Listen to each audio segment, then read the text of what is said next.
welcome to Nostalgia Pilots, a G Gundam fan cast that gave me this crest, then disappeared.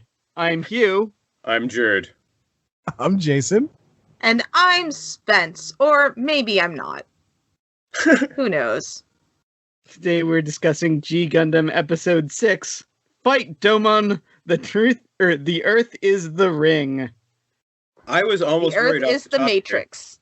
Yeah, a little bit. I was worried off the top because we almost got no announcer, but it was just a long play for the announcer to show up. But, yeah.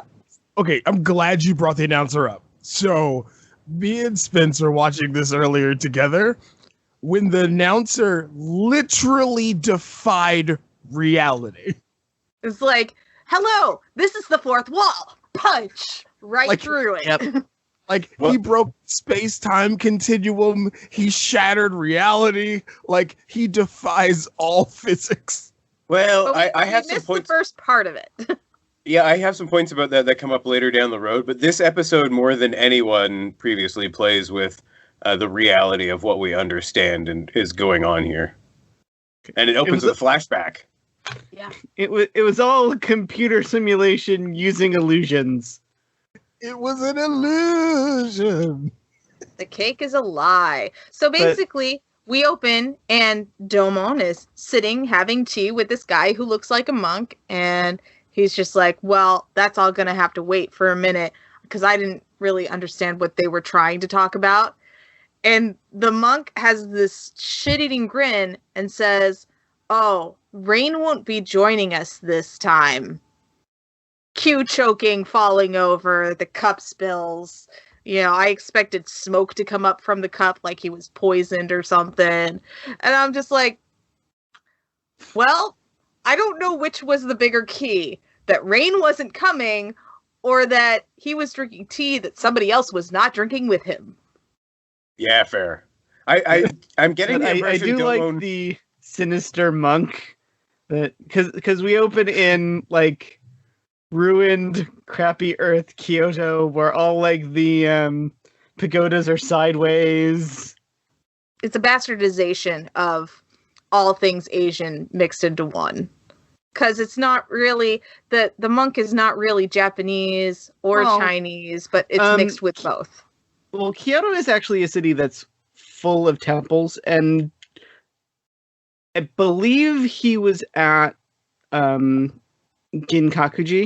although I could be wrong. So the Japanese audience would have recognized exactly what temple he was at, because that was actually a very famous temple.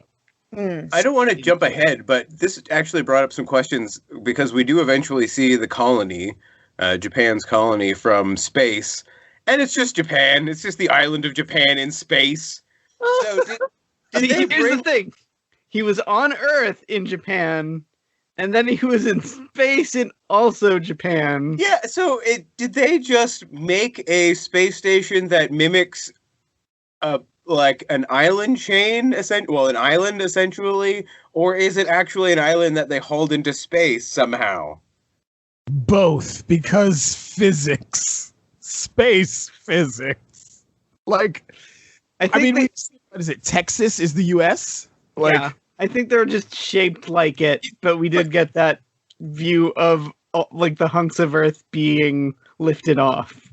Up until this point, I was fine with it, because I was like, well, if they shipped off Texas, there's still plenty of the U.S. left to wander around and ruin. But Japan, you can't have Japan in both places. Anyway. Yeah, I think the space colony just looks exactly like Japan, it's a 1/60th replica of the island of islands of Japan. It's a gunpla of Japan that they're living in. This opening sequence is so bizarre because you get this casual moment. I'm like, wait a minute. At the end of the last episode, were we here? What is going on? And then, he just starts choking. Then we get the flashback thing. And I don't know about you guys, but I find smiling, happy Domon to be the creepiest, most unsettling thing. And I think you were supposed to. Finding him to be slightly human was kind of terrifying. Yeah, it was nice to get some backstory finally, but it was a little bit weird to see him so off base. I think this also reveals him as he's either like basically invincible or the easiest dude in the world to fool. Like he's either going to be murdered by any slight old man with a cup of tea, or he can catch bullets. Oh gosh. Like, and one of the things that I think is interesting with this exposition dump, because that's exactly what this episode is. This episode is just exposition the episode, but they do it through a Matrix style framework of LSD experiments. Yeah, there's like some weird MK Ultra stuff going on. We did miss the flashback at the start of the episode, though, right? Because there is a little story that's being told first. Right. So there is this little flashback where this becomes Evangelion for about 5 minutes. And I literally asked at that moment. I was like, "Did they make a Gundam that looks like a Pokemon?" I went a different way because I think this will maybe ring a bell with Jason most of all. The and what are we calling it? The Dark Gundam, the Devil Gundam. What are we? Gundam. It's sometimes referred to as Chaos Gundam, Devil Gundam, the Dark Gundam. It's like the Devil Gundam in the sub, Dark Gundam in the dub, because Walmart didn't want to sell anything with the word devil on it. Okay, I'm gonna go with Devil Gundam then. So the Devil Gundam reminded me nothing so much as, you know, Jason, the Jack in the Box puppet from Demonic Toys. Oh no! That's exactly. It's like it's basically a clown with a snake tail, and for some reason, every time it was like Tim Burton's Gundam up in here. That extending chest thing is just. Do you remember the Pokemon that is like the laughing stock of all Pokemon, except it's really awesome if you train it?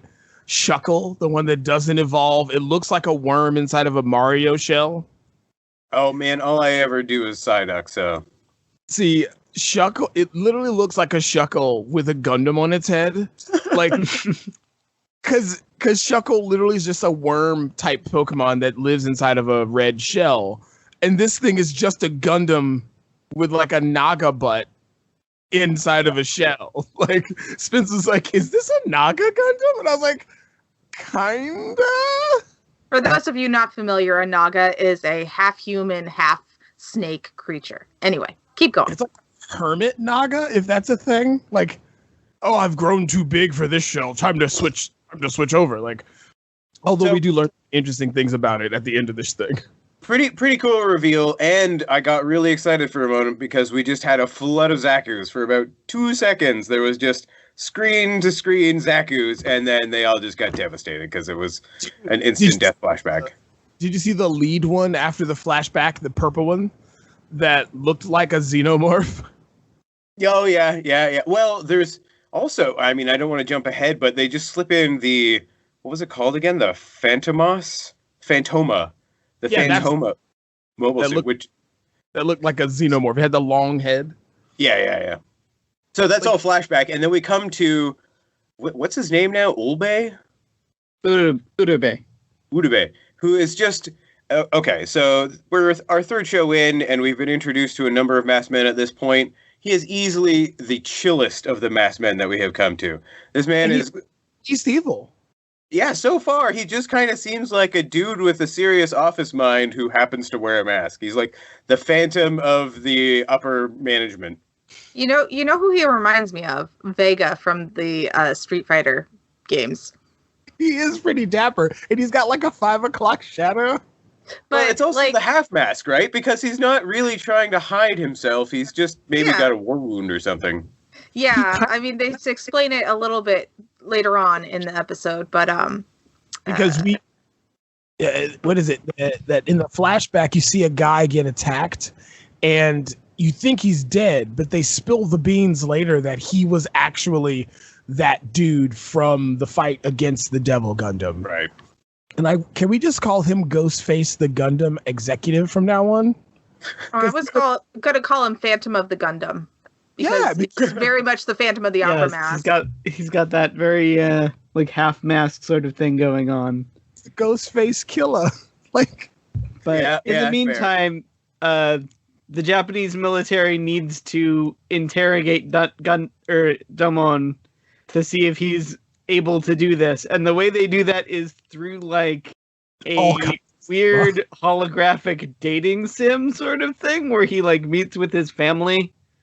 But he's like sitting in a ruin. Yeah, like he's sitting in the ruin of his house, and they use holograms to make him think that it's his house and his family's still alive. Spoiler alert. Like, And the only thing real is Rain. Yeah, and like Rain has to be there, and she's like not surprisingly uncomfortable. Like, and and the worst part, the worst reveal is when she can't take it anymore and runs outside. Her father is the one helping make this happen. Like, it is like, I can now understand why Domon is just an asshole, because no one around him is trustworthy. There. Like, they literally have taken the most traumatizing thing that he has ever had happen to him. And mind you, it happened when he wasn't there. Yeah, that's the worst of it, is that it didn't happen to him. They're like, hey, you know how you missed all these terrible events? What if you were there? So I think the biggest reveal that we have not stated is that we finally figure out who the guy in the photograph is. It is his older brother. It is Domon's older brother. Yes, his older brother, Kyoji. Who goes from affable to, enjoy, like, affable, loving, pick on you a little bit bigger brother to super evil, world-dominating brother. Well, in a coin flip. I think it might have been in the pre-show that Hugh mentioned it, but it's absolutely given the impression that this is the government's manufactured memory. So it's not that Kyoji necessarily is a psychopath. He may be. I don't know. I haven't got that far yet. But this is their impression of what happened. He just turned psycho, murdered a bunch of government guys, didn't care that his mom got shot. Well, basically what happened is Kyoji and their dad were building a Gundam in their garage, I guess. Nice father-son project. For reasons. They're just like, this Gundam can do anything. Anything. Anything? And then a bunch of like soldiers burst in. And Kyoji like, immediately... This is the weapon of mass destruction. Now you will die. Ha ha ha ha. This is my evil laugh. Yeah, and Kyoji, of course, is like, well, that's great, because it was my plan to murder you all along.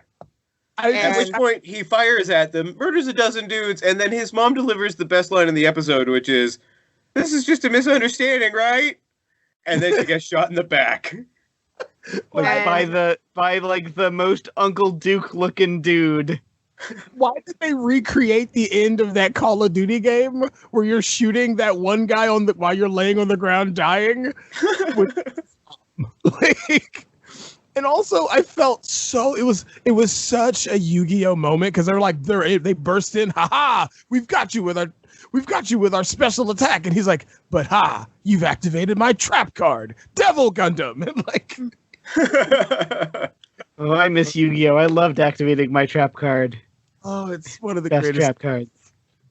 So the Devil Gundam, takes off, crashes into the Earth though, and there we learn that the Devil Gundam is actually Wolverine and can stitch itself back together given enough time. In a pretty sweet animated scene, I'll say. It looks pretty cool, semi-scrapped, but. Yeah, and what's really interesting about that though is that it talks about how even through reentry it should be destroyed. I'm like, but this thing is massive. Like, if there's one thing I learned from watching way too many documentaries with Neil deGrasse Tyson in it, is that something falling to Earth with such massive size would cause devastation. Like, well, the good news is the Earth is already devastated. Like, the other good news is something nanotech handwave. Yeah, a little bit. The evil guy from the trio. We need to talk about him, because I know it's dumb, I know it's childish, I know it's just me, but his name is Karato, and that is just really distracting. I was like, are we getting into karateka? Every time he would come in, I was thinking of that like Nintendo game. Karateka. But imagine Karateka where the main character looks kind of like Danny DeVito. And you've got this dude, like cigarette smoking noir Danny DeVito. Yeah, and he immediately comes in to change the parameters of the experiment, where he's going to use... And have we been introduced to the Phantoma mobile suit before? Is this just something we got... Just in that beginning sequence. Because it's pretty sweet. It's like a hollow Gundam. I could see it as a cool training technique. Like, it seemed almost like out of a different series entirely, and I just wasn't familiar with it. And if you get... And the attacks you see it do are very reminiscent of, like...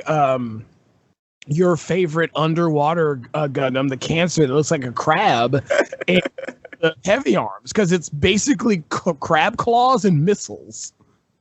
Yeah, well, okay. So Corrado brings in this Phantoma mobile suit to act as basically a pretend Devil Gundam and have the Shining Finger go up against it. Mm-hmm.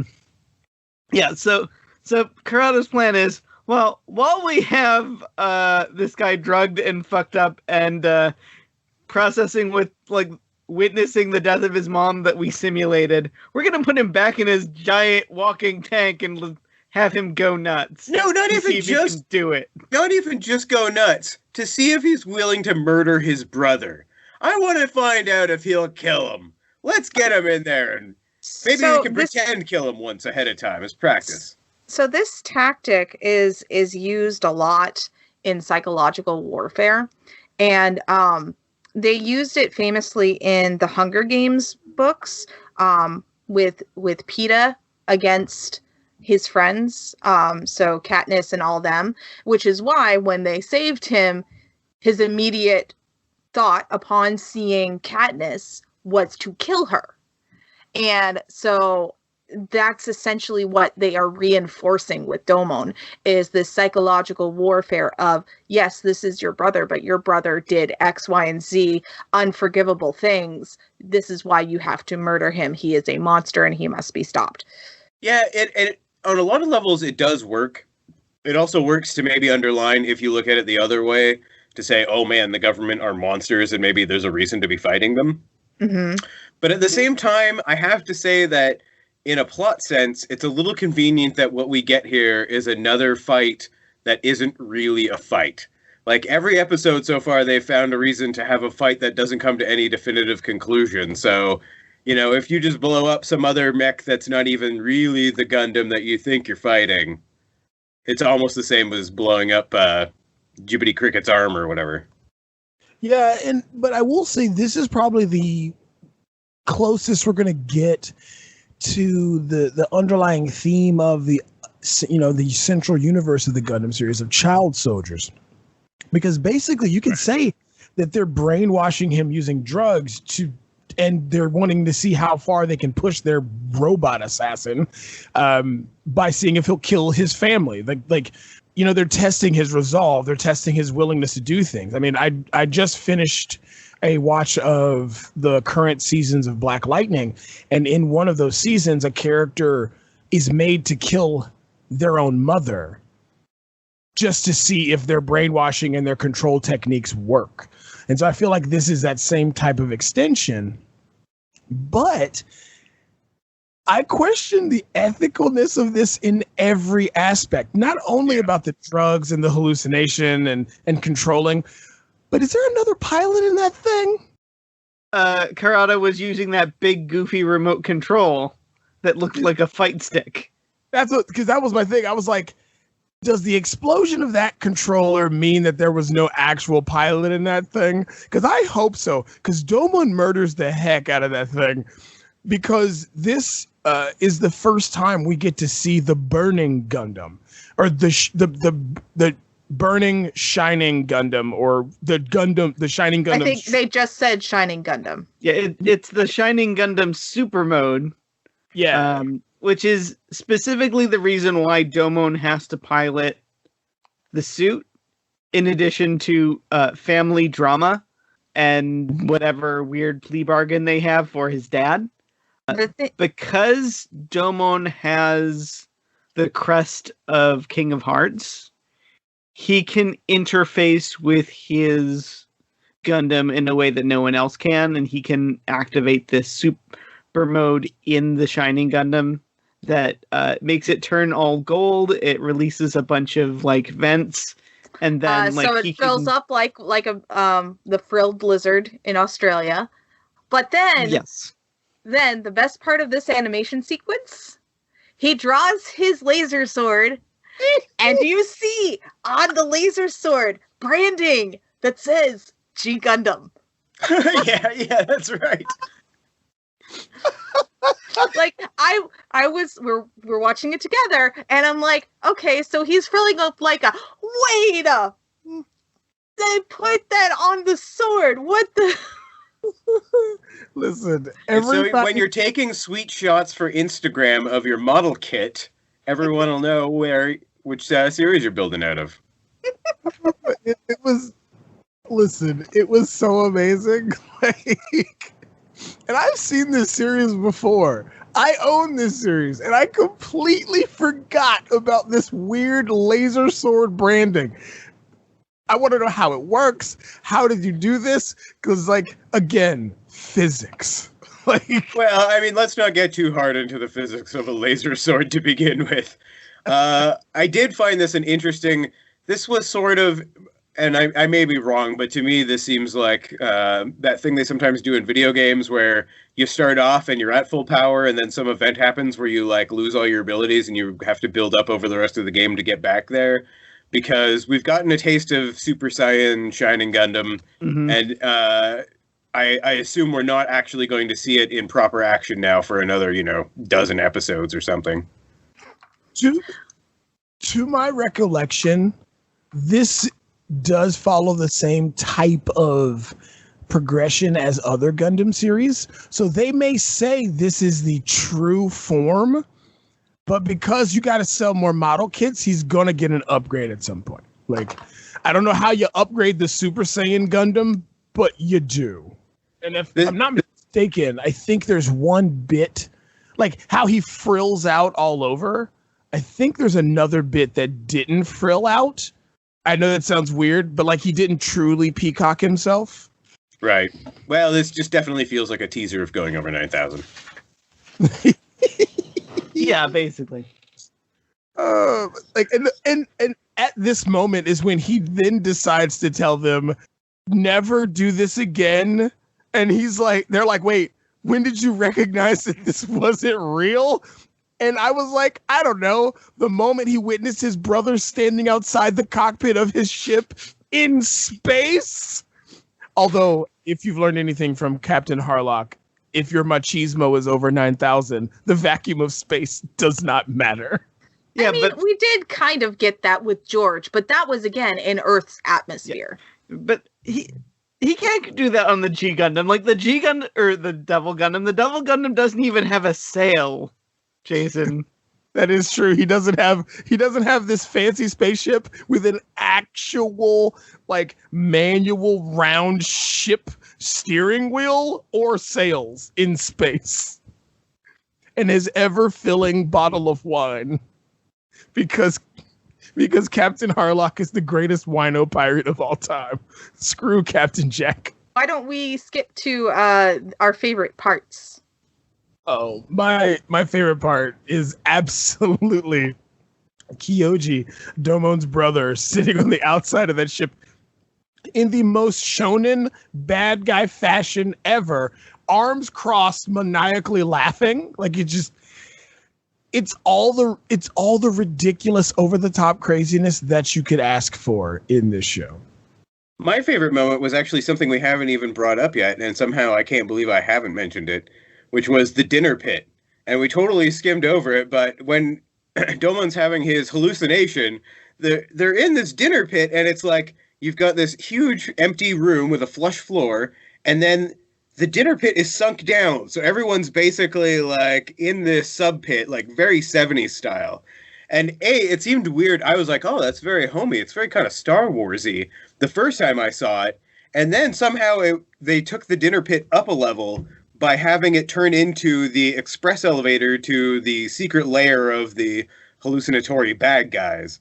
So It was definitely 100% that sweet 70s, shag carpeted dinner pit. Nice. Another thing we didn't get to mention is that Rain's father looks like the backup dancer for the 5 scientists from Gundam Wing. Like he's still a scientist, but I feel he looked very Colonel Sandersy. Yeah, his hair wasn't big enough to be one of the main scientists. He's got that Van Dyke. He does have the devil stash. So, my favorite part is also something that we forgot to mention. So, Rain having a moral conundrum about the whole LSD project, she goes and gets the little Lotus thing and goes into space. But in order to get to it, she has to knock a guy out. Now, it doesn't show how she does it, but she picks up an earring off the floor after the guy falls to the floor and puts it back on her ear. I want to know how.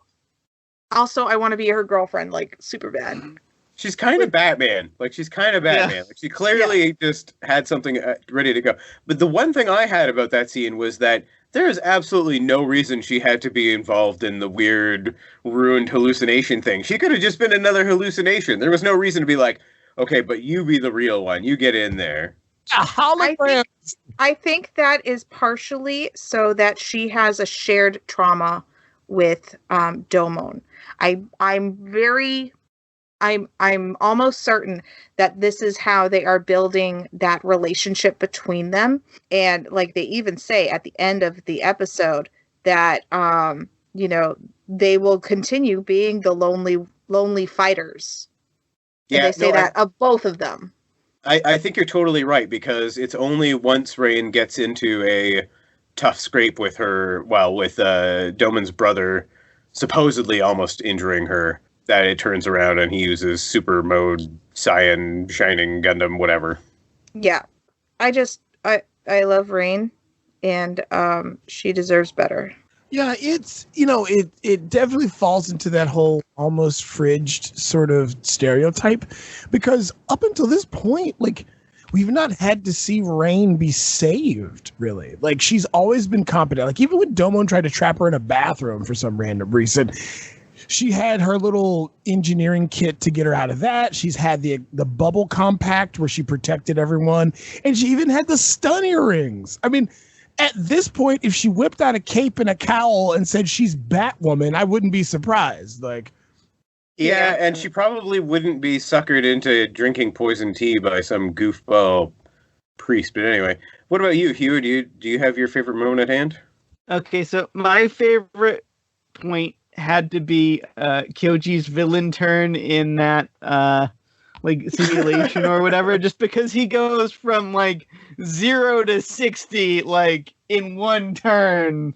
It's so good to see you, brother. And then he's sort of just standing on the rail in front of his weird giant death robot that fires its shoulder pad machine guns while he's laughing, and it's just we're pretty sure it happened like this. Wink, wink.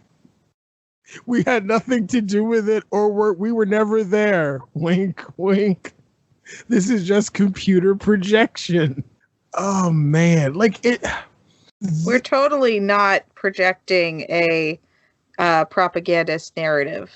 Yeah, if you come to find out that Kurado Danny DeVito does the heel turn and was actually the one responsible for the murder of his mother and the turning of his brother, I would not be surprised. I would not bat an eyelash at this.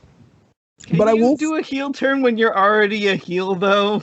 I mean, healer turn. I mean, yeah, you could be the heel of heels. So, you could be like the Undertaker, right? He was always kind of a villain, and then at one point, fans loved him, so he took another turn and was against the bad guys and the good guys. And really quick, this show falls squarely into shonen trope territory because with the upgrade of the ship, Domon actually gets an upgrade of vocal lines, because with his use of the shining finger, he says, this hand of mine glows in awesome power. It tells me to defeat you. I will never forgive you. Take all my hate, my love, and my sorrow. So, like, he's literally getting all his trauma out on this hallucination and then decides to tell them that he realizes it's a hallucination. Yeah. This was definitely the first episode that felt like it had some serious undertones compared to the previous ones. Like, it's all been kind of goofball, Bruce Banner wandering from town to town adventures up until this point. And this one took a bit of a darker turn. Yeah, I was hoping, because again, I've seen this before, so when things happen, I remember them, but I was hoping we would have met the corresponding members to go along with Domon's King of Hearts. But we haven't met Master Asia yet either, so... Well, we did get one sight of him. Yeah, we got a standing on a saddle of a horse. That's on a cliff.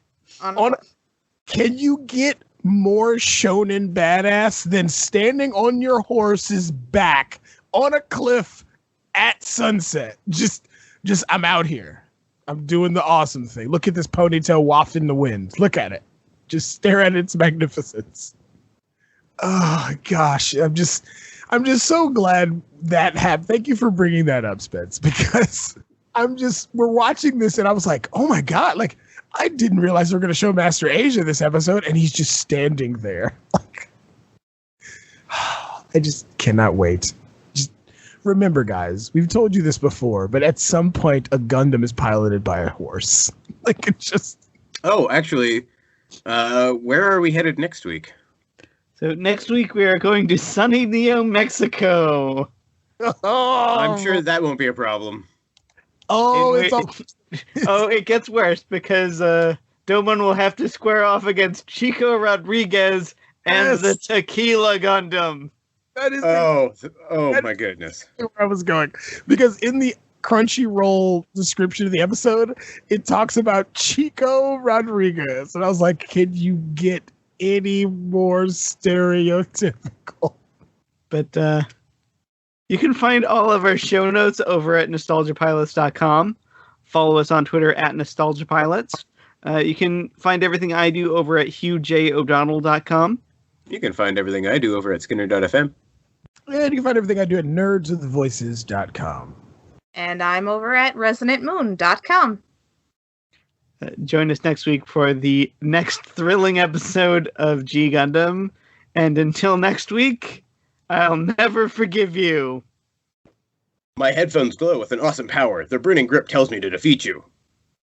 Wait, no, it's just a little warm in here.